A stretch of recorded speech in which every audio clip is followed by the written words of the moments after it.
नमस्कार दोस्तों, Hindi chess base India channel पर मैं निखिलेश जैन आप सभी का हार्दिक अभिनंदन करता हूं। दोस्तों, आपसे थोड़ी देर पहले ही फीडे ग्रैंड स्विस टूर्नामेंट में भारत के पैटारा हरिकृष्णा ने टूर्नामेंट में अपनी तीसरी जीत दर्ज की है। अब तक हरिकृष्णा को एक मैच में हार का सामना भी करना पड़ा है। 7 राउंड हुए हैं तो 3 मैच उन्होंने जीते हैं, 3 मैच उन्होंने जो है ड्रॉ खेले हैं।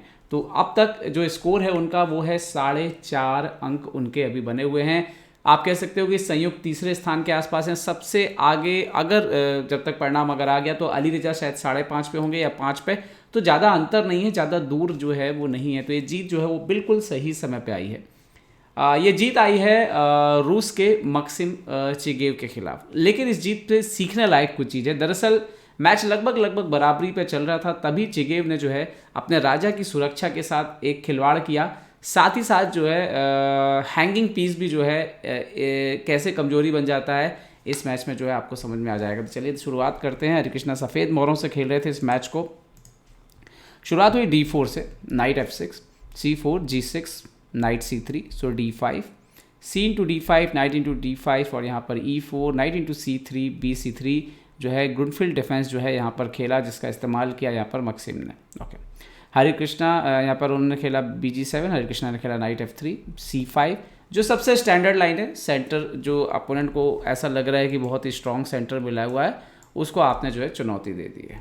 Okay, H3, castle, bishop E2 और यहाँ पर यहाँ तक जो लाइन है वो सबसे जो आप कह सकते हो कि ये गेम काफ़ी सारे गेम आपको मिल जाएंगे। लेकिन यहाँ पर जो अगली चाल ब्लैक खेलता है B5, ये एक्चुअली में काफ़ी कम खेला गया है B5। ओके, अब आइडिया दरअसल क्या है इसमें ब्लैक का B5 खेलने के पीछे?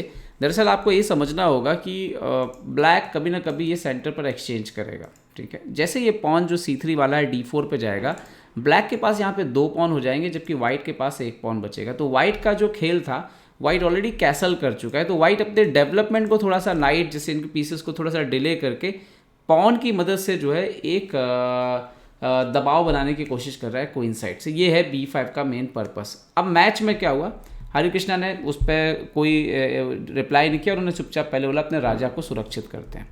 ओके, अपोनेंट अपने प्लान के हिसाब से उसने एक्सचेंज किया, C into D4, bishop B7। Okay, तो अभी E4 के पॉन पर अटैक है। तो वाइट जो है वो कम से कम अगर आप ग्रुनफील्ड में बात करें इस तरह की पोजीशन में, कम से कम अगर किसी चीज़ से समझौता नहीं कर सकता है तो वो उसका सेंटर है। तो उन्होंने तुरंत क्वीन D3 से सपोर्ट लगाया।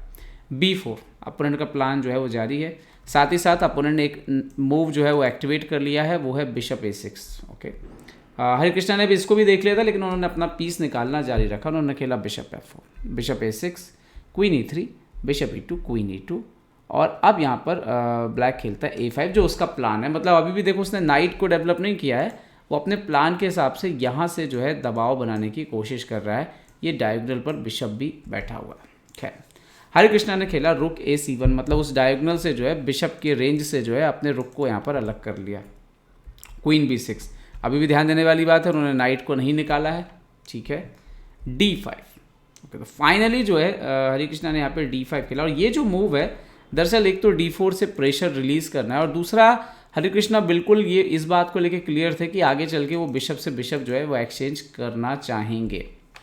ओके, A4, अपोनेंट अपने प्लान पर कंटिन्यू। लेकिन देखिए, जब आप कोई इस तरह का प्लान बनाते हैं तो बदले में क्या दे, बदले में आपको कुछ तो चुकाना पड़ता है ना, कीमत। तो कीमत यह है कि आपका नाइट जो है वो अभी तक गेम में नहीं है। और इसका पर्पस, इससे नुकसान क्या है कि आपके पीछे जो है तो रुक जो है वो अभी तक कनेक्टेड नहीं है। ठीक है, आगे बढ़ते हैं। बिशप E5, हरिकृष्णा ने बोला कि चलो ठीक है, इस डार्क कलर के बिशप को सबसे पहले एक्सचेंज करो, क्योंकि अगर ये पॉन निकलेगा भी कहीं से भी एकाध तो परेशानी ये बिशप खड़ा कर सकता है। Okay, bishop E5, night E5, B3, अपने प्लान को कंटिन्यू करते हुए यहाँ पर उन्होंने खेला A इंटू B3। पॉन से मार सकते थे लेकिन क्वीन से मारा, क्योंकि कॉर्नर का पॉन जो है वो ज़्यादा डेंजर होगा, इस बात को ध्यान में रखते हुए यहाँ पे क्वीन B3 मारा गया। क्वीन D2, अब ये जो क्वीन D2 मूव था इसके पीछे काफ़ी सारे राज जो है वो छुपे हुए थे। दरअसल क्वीन D2 से हरिकृष्णा का प्लान क्वीन F4 है, क्योंकि हरिकृष्णा को पता है कि अभी इस पोजीशन पे जो है शायद अपोनेंट इस रुक को मूव करने वाला। ओके, सबसे पहले तो A3 हुआ, रुक A1, A2 हो गया, रुक FE1 और अब यहाँ पर रुक C8 खेलते हैं यहाँ पर मैक्सिम चिगेव। अब इसमें ध्यान देने वाली बात यह है कि आप देखिए तो ये रुक जो है अभी हैंगिंग है, मतलब किसी का सपोर्ट यहाँ पर नहीं है। अब हरे कृष्णा खेलते हैं क्वीन F4 मूव। अब आप यहाँ पे पॉज करिए, सोचिए कि आप ब्लैक से कैसे रिस्पॉन्ड करेंगे। यहाँ पर ब्लैक को खेलना चाहिए था रुक F8 वापस चुपचाप, ठीक है, लेकिन ब्लैक ने एक मूव खेला F6। अब ये जो F6 का चाल है ये दोहरी गलती का कारण बना। नंबर एक, जैसे ही आप F6 खेलते हैं, ब्लैक ने क्या किया कि अपने राजा को कमज़ोर कर लिया, ये लाइट स्क्वायर को कमज़ोर कर लिया, ठीक है, और उसको क्या लगा कि ये नाइट पीछे आएगा, लेकिन यहाँ पर एक गुड मूव जो है वो निकल कर के आया। क्यों निकल के आया गुड मूव? क्योंकि अपोनेंट ने हैंगिंग पीस भी छोड़ा हुआ है। तो कुछ इसी तरह से बोर्ड पर टैक्टिक्स क्रिएट होती है जब आप शतरंज के नियमों को तोड़ते हैं, जैसे कि आप डेवलपमेंट नहीं कर रहे हैं, आपके पीसेस हैंग हैं, और अगर आपका पोजीशन हैंग है और ऐसे में जो है आप सामने वाले के ऊपर आक्रमण करने जाओ तो कई बार जो है वो आपके लिए मुसीबत बन जाता है। वो कहते हैं ना कि जिसके घर जो है शीशे के होते वो दूसरे के घर में जो है पत्थर नहीं मारते। तो भैया यहाँ पर कहानी वही है कि आपका हाथी जो है अभी खुद ही सपोर्ट पे नहीं है, आपका राजा अकेला पड़ रहा है, कोई भी माइनर पीस वहाँ पे प्रोटेक्शन के लिए नहीं है। तो ऐसे में हरिकृष्णा ने बिल्कुल सही चाल ढूंढ निकाली, क्वीन G4। अब आप देख सकते हो कि ना सिर्फ इस हाथी पर हमला है बल्कि क्वीन E6 अंदर की तरफ आ रहा है, फिर F7 का स्क्वायर आपका कंट्रोल में नहीं है, तो स्थिति खराब हो रही थी। मान लीजिए कि जैसे यहाँ पे नाइट A6 खेलते तो नाइट इंटू G6 सेक्रीफाइस आ रहा है, H6 queen G6 queen F8 और E5 के बाद अगर आप बोर्ड पे लगा के देखेंगे मैच बचेगा नहीं, क्योंकि थोड़ी देर में या तो ये पॉन आगे बढ़ जाएगा या ये रुक अगर आप एक्सचेंज करेंगे तो इन्वॉल्व हो जाएगा। अगर रुक F8 वापस भी जाते हैं तो भी नाइट इंटू G6 आ ही रहा है, और उसके बाद ये रुक गेम में आ जाएगा तो भी गेम हो जाएगा। भागने की कोशिश भी जो है वो काम नहीं आएगी और अल्टीमेटली गेम ओवर हो जाएगा। तो काफ़ी सोचने के बाद यहाँ पर मक्सिम ने खेला क्वीन C3। आइडिया ये है कि अभी क्वीन इंटू E5 का भी वो एक थ्रेट दे रहा है, लेकिन हरिकृष्णा ने बहुत ही खूबसूरती से गेम को ख़त्म किया। उन्होंने कोई मौका नहीं दिया। Queen E6 check, king F8 तो आ नहीं सकते, F7 पे मात हो जाएगी, किंग गया H8, सो नाइट F7 चेक, और किंग G7 के बाद नाइट D8। ये भी बड़ी खूबसूरत मूव थी, जैसे मान लीजिए इसको अवॉइड करते नाइट A6 वगैरह पे, बट थोड़ी देर में जो है वो एक्चुअली में मात जो है वो हो जाती बड़ी ही खूबसूरत तरीके से। तो काफ़ी सोचने के बाद जो है उन्होंने यहाँ पर मार ही दिया इस नाइट को, क्योंकि उनको लगा कि ये नाइट जो है ज़्यादा खतरनाक है। और आप देखिए कि उसके बाद queen E7 check, king H6, queen D8, queen E5 आए, बट D6 के बाद फाइनली यहाँ पर मक्सिम चागिरेव ने रिज़ाइन कर दिया। तो एक बेहतरीन गेम जहाँ पर वाइट पूरी तरह से कंट्रोल में था, और बस एक गलती जो ब्लैक ने की अपने राजा को लेकर के और जो पीसेस को सपोर्ट में नहीं रखा, उसकी वजह से जो है खेल जो है ओवर हो गया।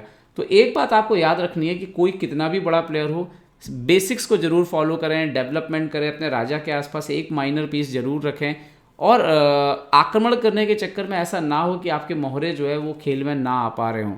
तो बड़े खिलाड़ी ऐसा करते ज़रूर हैं, रिस्क पे करते हैं, बट वही होता है कि ऐसे में अगर एक गलती भी हो जाए तो फिर सामने वाला का पोजीशन जो है वो सडनली बहुत ज़्यादा बेहतर हो जाता है। तो नॉर्मल लेवल पे, बिगनर पे मैं यही कहूँगा, मैच्योर लेवल पे, कि डेवलपमेंट को सबसे ज़्यादा ध्यान दिया करें कि आपके पीसेस जो है वो खेलने चाहिए और एक दूसरे के सपोर्ट पर होने चाहिए। उम्मीद करता हूँ ये वीडियो आपको पसंद आया होगा, इससे कुछ सीखने भी मिला होगा।